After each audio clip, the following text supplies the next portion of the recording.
Welcome to A Pint with Seaniebee, coming to you from possibly one of the coolest offices in London. I'm in the inner sanctum of the Virgin Group, and it's really cool. It's really well decked out, and it's beside the canal somewhere in, where are we? Paddington. Near well, Paddington Little Venice. Station. Little Venice. There's lovely restaurants outside. I'm here talking to somebody. This is a little bit of a journey I've been going on over the summer. It's to do with diversity, it's to do with inequality, it's to do with gender, it's to do with LGBTQ, and all of these issues, not necessarily as they apply in the workplace, but they are conversations that are happening in society. And I was finding on the podcast that a lot of my guests were afraid to talk about certain issues. And I was a bit perturbed by that. And so I sought out people who are not afraid to talk about it. And we're having probably the fourth such guest here today. Her name is Stephanie Matthews. Welcome. Hello. She's a little bit nervous. Is this your first podcast? Second. Okay. Well, body language is all tense now. We'll get to there. Stephanie was the one guest I've ever had who gave me a really good briefing on herself.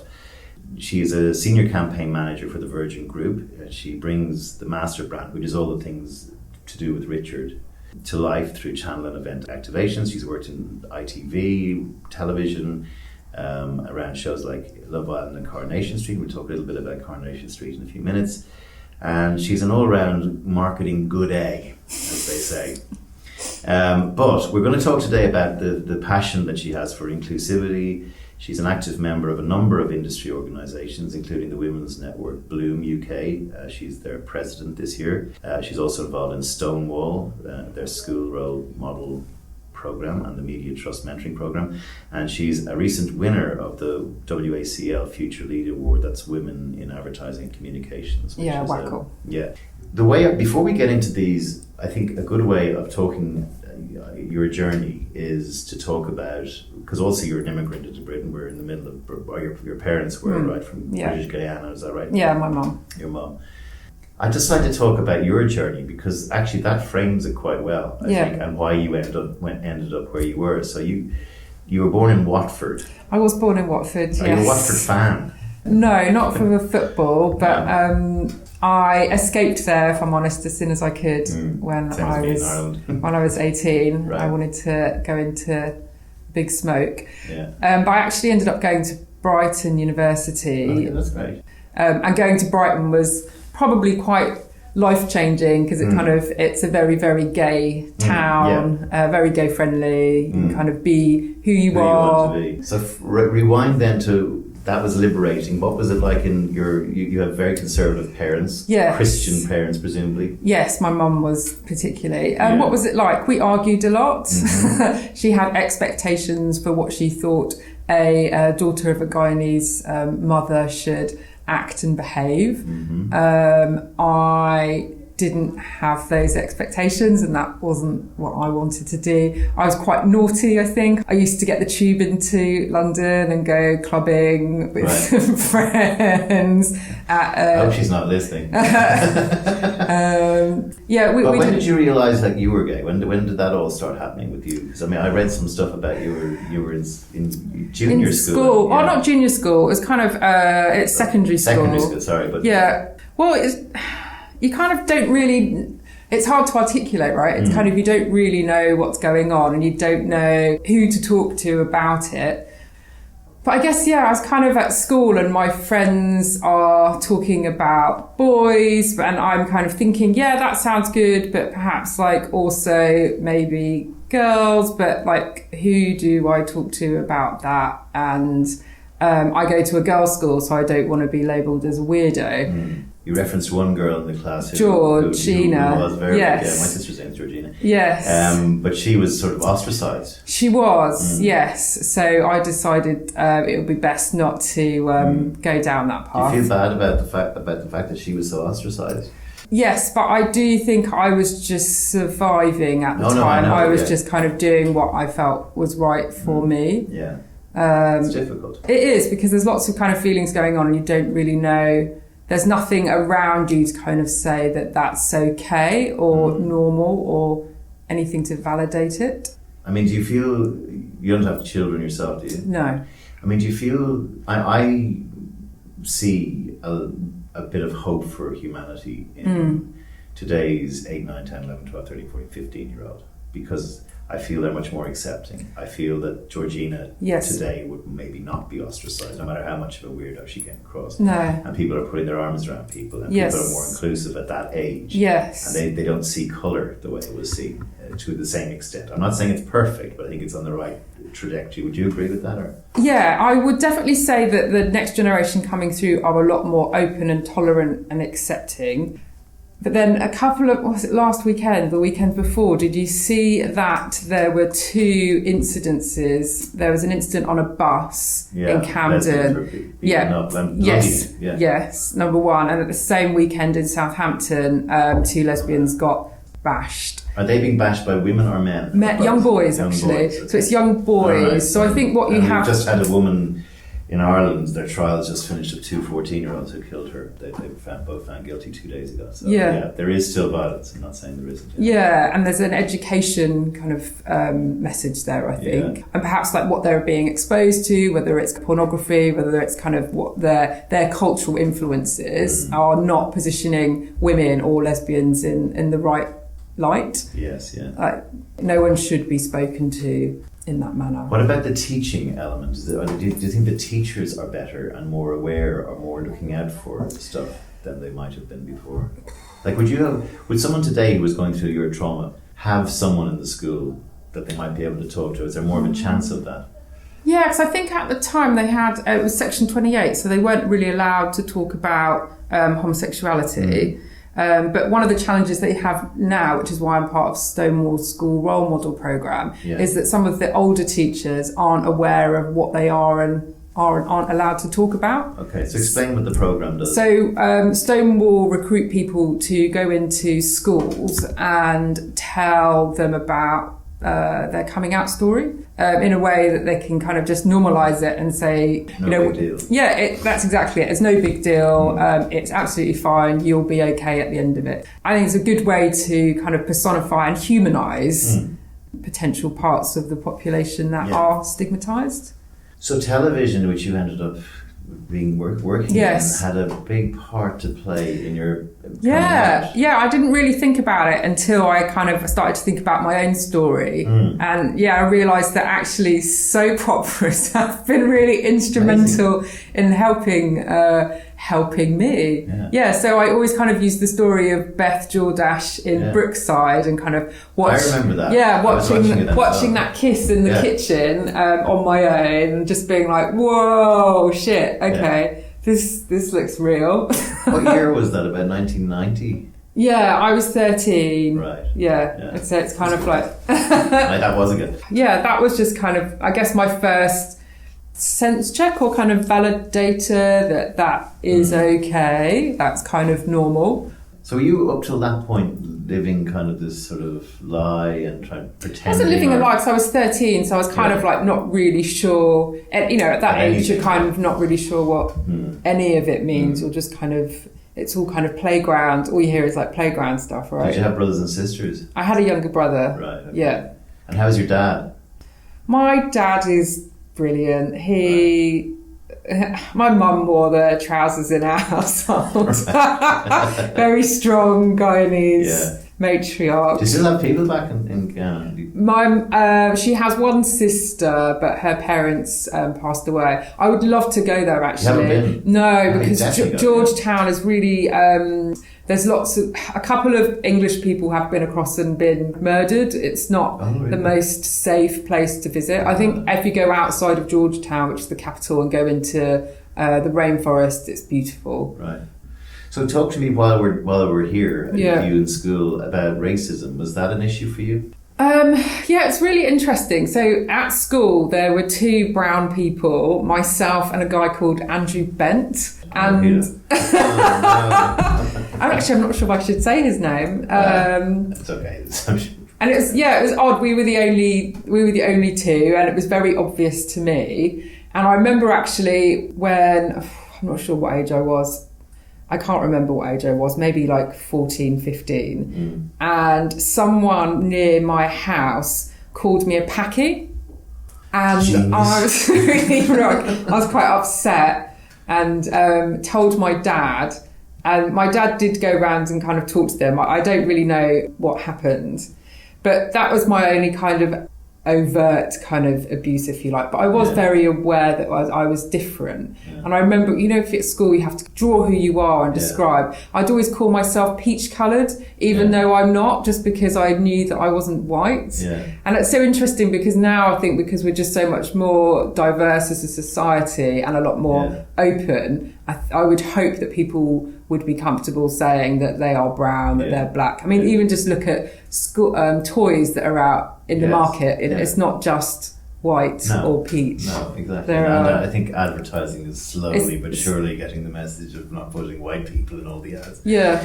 So you saw Anna Friel kissing somebody on the TV. Yeah. And that you remember now that was sort of okay. There's more people out there. There was something on Coronation Street that your mother saw then, wasn't there? Yeah. So Corrie. I guess if you kind of fast track to when I decided to come out to my mum, because I'd been with my partner for a couple of years and felt that it was the right time. And that didn't go so well because she is kind of a traditional conservative Christian. So we didn't speak for a while. And actually, I always say that she only really started to accept me when she saw it on Coronation Street with Sally Webster's daughter. Right, I didn't watch Corrie, so I don't know. She was an avid Corrie fan. She used to watch it all the time.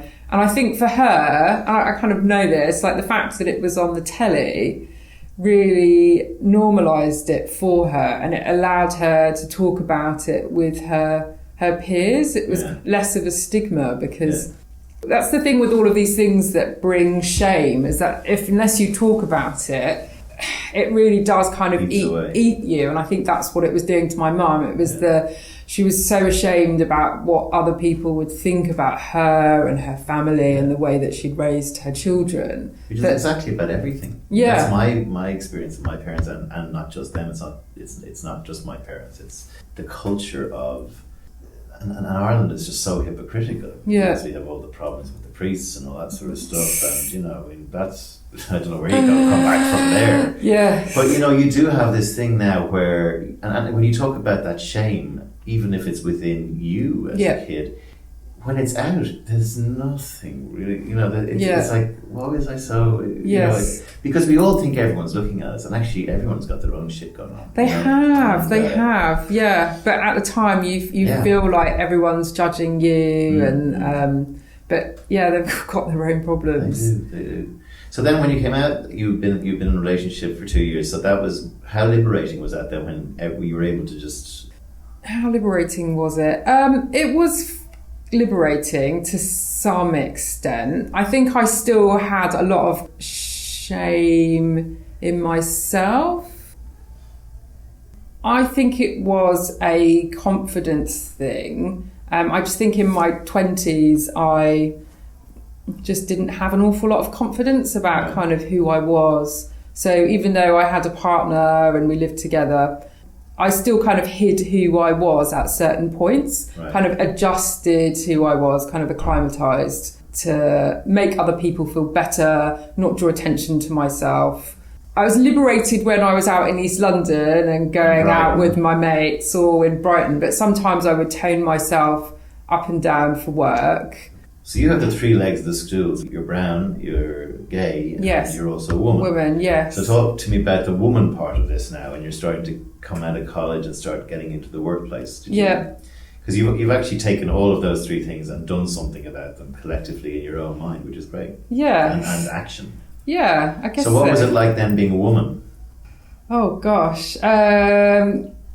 I guess my first experience, if I think about working at Channel 4, there were quite a lot of... I worked on the sales force. I worked in the research team supporting the commercial teams there. Right. It was very white male. And I think as my There's nothing worse than a white advertising who has a really shit car but thinks it's a great car. A particular kind of man, aren't they? They are. But that was my first experience of proper work, if you like. So I think I just assumed that was gonna be like. That was the norm. Yeah. So you were finding difficult to get promotions. Were you finding like suggestive ironically, language and all that stuff thrown at you?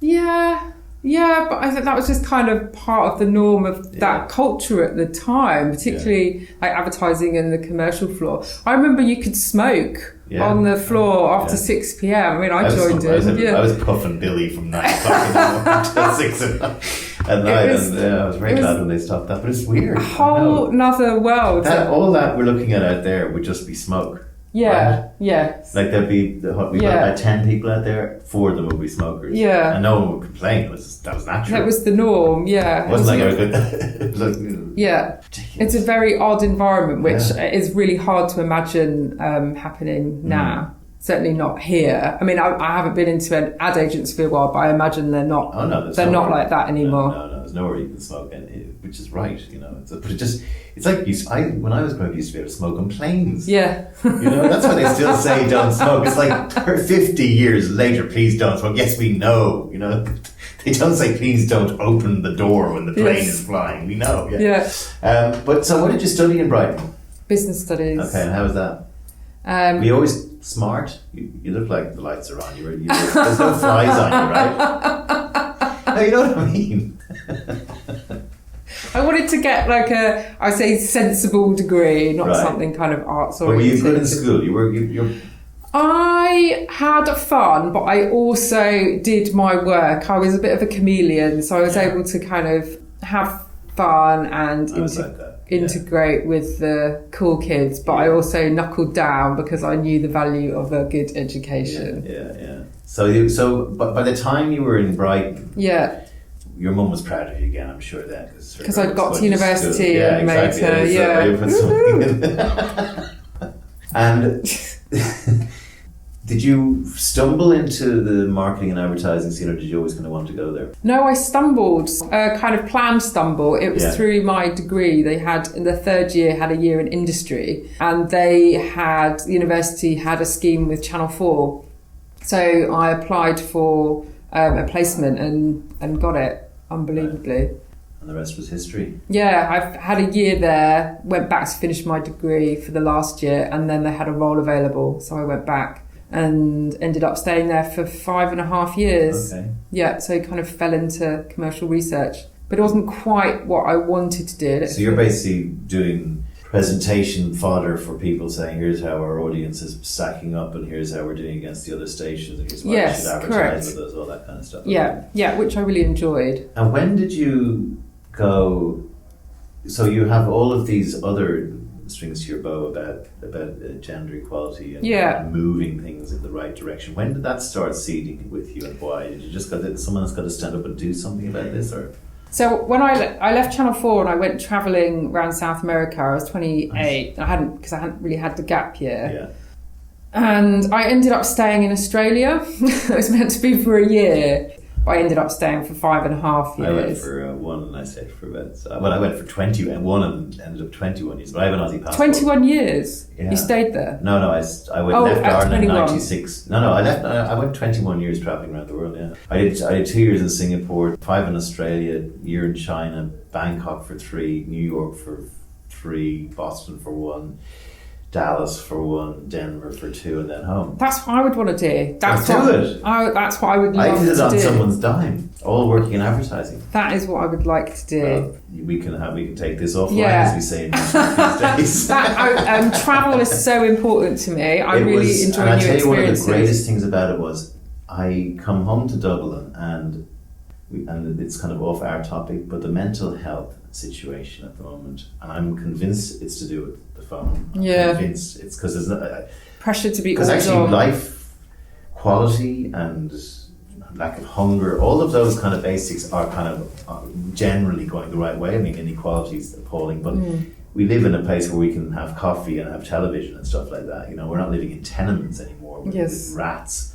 But I came back and I just saw so much mental health problems all around me, untreated, not stigmatized, by the way, not like but like people helping other people and everyone has.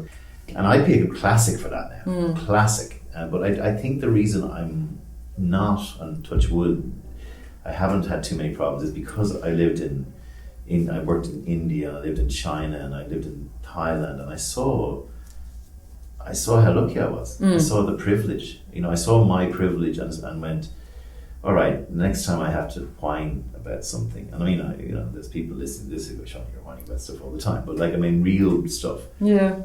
I can get myself out of it by going, you've been handed a silver spoon here. Okay, now if you want to hit yourself over the head with it, fine, but Yeah, you're quite lucky you're able to do that, because I think if you are in a kind of a darker place with kind of mental health issues, it can be quite hard to see the light, and particularly with men. So recently with Bloom, one of the things I'm keen to... So explain Bloom now that you've touched on it. Yeah, so Bloom I found when I came back, the Australia story. So I was in Australia for 5.5 years. I came back in 2000. So where'd you go to Australia? Melbourne, I ended up living. Sydney. Because I had a friend who was living there, so I just ended up there. It's great, Australia, isn't it? I enjoyed it. They have their problems. They do have their problems around kind of gender and Brown race. People as well. Yes, weren't many of those. I remember I was there when Corribee happened, right? And Corribee being, for those listening, Australia in the 50s, some genius thought it would be a great idea to go into Aboriginal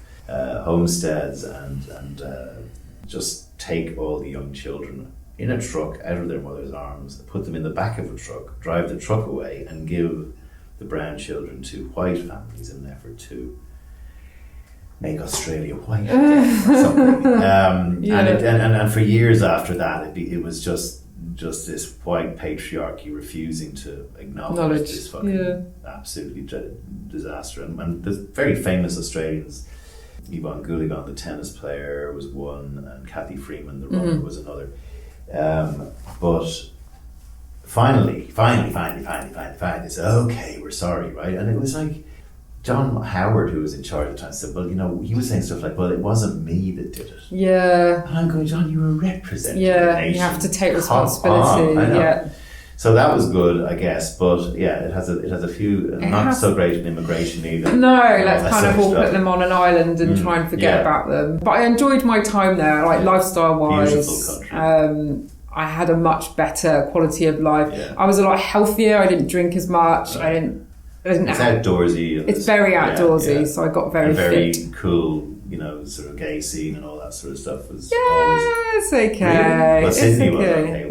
Sydney and nothing beats London. No, for that, nothing beats London. But I came back after I got my citizenship, and after that I knew I had a bit more kind of freedom, so I came back to London. Oh, so you got citizenship there as well? Yes, I had my ceremony on Australia Day. So did I. A lamington cake, and I had a problem. Cuddly koala they gave me. I had a problem because I would refuse to swear allegiance to the Queen of England. Oh, okay. And all my Irish friends go, Sean, just do it. Yeah. But I'm like, that's like, what's your integrity if you promise to do something? I am pretty good like that. If I promise to do something, I'll do it. Yeah. So anyway, I'd gone through this 4-year process of fingerprints all around wherever I lived, and then this thing came, and I said, I can't read that. And my mate's going to do it. So I rang them. And they went, I need you to edit good this. Day, mate. And I said, yeah, listen, I'm about to go in on Australia Day for my citizenship, and I've got a problem with swearing allegiance to the Queen. And he went, oh, you're Irish, mate, are you? Yeah. He goes, yeah, we get that a lot. Do you believe in God? And I was kind of at the stage on the wane with God, but I went, well, possibly. He went, well, can you say I believe unto God? I said, yeah. He went, grand. We'll change yours. That's so Australian. That's so Australian. Yeah. He was like, right, I'm not swearing allegiance to the Queen of England anymore either. But I love that, it's great. But I went in there and I was very proud to be an Australian because I didn't have to, I don't mind the Queen of England, but she's very saved. Yes. God save the Queen. Yeah. Very safe. After I got my citizenship, I've been thinking about coming back, but was kind of hesitant because I was very comfortable. Yeah. But I kind of knew that London was calling. So when you came back from Australia, this was we were trying to work out what was the impetus for you joining them. Was just you came back? Yeah, I came back and I just felt really. I wanted to find a network because I've been out of the industry for a while. Okay. I wanted to kind of get back into it, and I got a role at ITV and spoke with someone on the sales floor there, someone I'd worked with at Channel 4, who told me about Bloom and said, oh, everything that you're interested in, this will be perfect for you. Yeah. And I applied in 2017. And then, so you were saying, we were talking about how mental health, particularly with men. So in Bloom, I became the head of marketing, and then this year I'm the president. Yeah. And one of the things that has been on the cards for a while as a women's network is about like, how do we include more men? Otherwise it's just kind of women in a room talking about the challenges, but you can't actually implement change because there are men at the top, there are men at the bottom, men in the middle, etc. And one of the ways that to kind of achieve bringing men into the fold, we're thinking about partnering with male organisations, and we heard about the Book of Man. They're a new platform for men that aren't alpha men who are woke. Yeah. And within that, they have a kind of whole area about mental health and kind of for men, and kind of, because it's hard for men, isn't a lot of, no, that's a sweeping generalisation. For a lot of men, there's a societal expectation about how they behave. So if you do not conform to that, how do you process or deal with those feelings if you're unable to talk about that? And I just think about my dad and my brother, and you know, I can see that they're hurting, and I can see they're unable to internalize things. They do internalize they it. Talk to their friends about it, and they think it's weakness. And I'm really, really in awe of what the Book of Man are doing by kind of using their platform to let men know it's okay. And they're kind of doing that through, they have lots of kind of celebrity male ambassadors. They kind of have events. And one of those events was one with Bloom. Yeah. When I say when that Gillette ad came out earlier this year, so I used to be the head of strategy globally for Gillette, and we've been trying to get them to do something. I mean, I called them the most benignly misogynistic advertiser of the last 50 years. I say benignly because the only role women had was to stroke my nice face after I've shaved and say how hot I was, right? And it was just dopey. I mean, it was just thick. Yes. Right? It was insulting to men and women, you know? But when that comes out, people like, who's that tool on television? Piers Morgan and all these guys go, you know, this is exactly the sort of thing that we're... And I wrote a big article about it, and I said, there's no man I know that's a proper, decent man would have any problem with that ad at all. Right? No problem. They know exactly what it's trying to say. Wouldn't it be great if there was no, you know, if men were decent, if you were sound, if you were woke, if you were cool, and not just to women, to yourself, to your friends, to your family, But like, there's just this. I think it's small, but some people, you may disagree. But a lot of people think it's huge. My girlfriend thinks it's huge. Cohort of men who just get all up on their high horse, but like. You know, it's a bit like what you said about we were talking about, there was when you were called a Paki. Yes. There's nothing more brilliant than someone writing a piece of graffiti with a bad word spelled wrong. You know? It's just like, well done, sir. Off you go home to your dumbness, right? You know, and it felt a bit like that, but like it was quite a crass execution. It wasn't a great ad. I do think that if you are a mainstream brand, you do have a responsibility to use that platform to educate and change the masses. Like, that's what advertising is about. It's about changing culture and behaviours. If you're brave enough, you should have a point of view on the world in which you live. Yeah, and actually... And no better man than Richard Branson, who's sitting in a picture behind you. You know. But Gillette also had the trans male ads. Yeah. Did you see that one that was released about a month afterwards? A father and a trans male son, and the father's kind of teaching the son. It kind of came and went very quickly. Have a look at it. It didn't get as much kind of uproar as the. So talk to me about the trans. We just wandered in there. Why is it so problematic for anyone to talk about it? I think there is lack of understanding about what it is. I mean, I am gay, and I put my hand up and say I don't know an awful lot about the trans community, and it can be quite scary to kind of second guess or assume this is how trans people feel. Or because actually, Jan Gooding, who you know, spoke to me, and it was kind of a real no-brainer. She was basically saying it should be just everybody. Right? It's not about women or black people or white people or Chinese people or furries or cis or whatever. It's about just everybody has a right to be treated themselves, well, and be treated well, and be given an opportunity. Yes. And I, like that. That's very simple. But I haven't really heard like that. She was like, instead of tackling, she said, too many companies are tackling the gender equality problem. Right? Yeah. So they're trying to make. Well, that's because they're gender pay gap reporting, so that's why they're being forced to, and that they've also with BAME reporting as well, I think. One of the things I was interested in, though, on the Bloom front was you had a thing called, I think it was called Bloom Truth, was it, or something, where you got people to write... Naked Truths. Yeah, tell me about that. The Booth of Truth. So the Booth of Truth started in 2017 for Bloomfest. It started off as a pop-up booth where guest attendees could go in and write their confessions about the industry. And because it was anonymous, the kind of quality of responses we got was quite high and quite confronting. Yeah. So we kind of found lots of truths around kind of sexual harassment, racism. This was advertising and marketing industry? Correct, right. Yes. And it really kind of brought to life how a lot of the places that we worked in really hadn't evolved in a number of areas.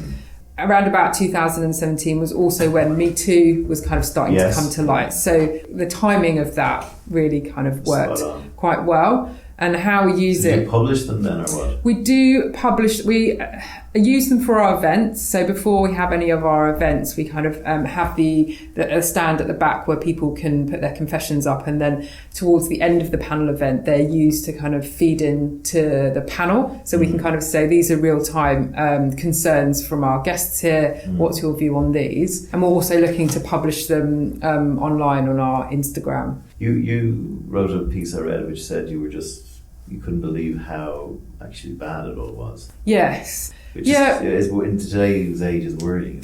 It is worrying. And particularly so, I think, on the ad agency side. So I haven't worked advertising agency side. I've always been client and media owner. Yeah. But it does feel like there is a long way to go. Well, Laura JB, who was on the show, said that I think in creative departments is something like 12%. Yes, yeah. Which is, I can't believe that. Yeah. I really can't. And actually, one of your guests that you should get is Ali Hannon. So with her Creative Equals, she is looking to, a lot of the programs that she puts in place are looking to ensure that there is gender equality in creative departments. She's an ex-creative. We're a long way from, if we're only at 12%, we're a long way from it. And I think... But a lot of the reason for that is women having to have children. I say having, they are biologically, they can't, it's only them that can have children. And so they leave the industry to have children and then are unable to come back because of the way that the offices and the processes work. As someone who spent 30 years in the ad business, it's no excuse. And because I could equally go, probably, I'm guessing this number, probably about 75% of all purchases of products. 75, is it not? It's all there's a lot of stuff out there like bookmaking and stuff that's a lot more male and beer and all that sort of stuff. But I mean, 75% of all purchasing and targeting is to women. I remember I made a decision when I was talking to this in the pub before, never to have children in my life. Yeah. Best thing I ever did. Just don't like children.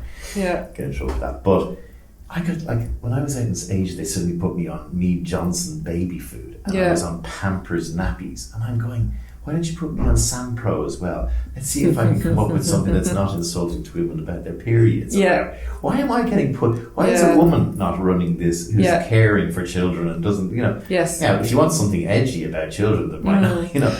Yeah. I think that the idea that women go and have children has to be factored in to every single job globally in every industry, especially the advertising industry, because you need them back. Yeah, you do need them back. And just because they are biologically set up to have children doesn't mean that they don't want to come back and be at the same position, if not more senior. Yeah, and men should be allowed to watch their children grow up and be led off to whatever at the same time. Yeah, things are changing. If you think about businesses, they're having kind of shared parental leave. Yeah. There are kind of, it's slowly changing, but it does need to accelerate.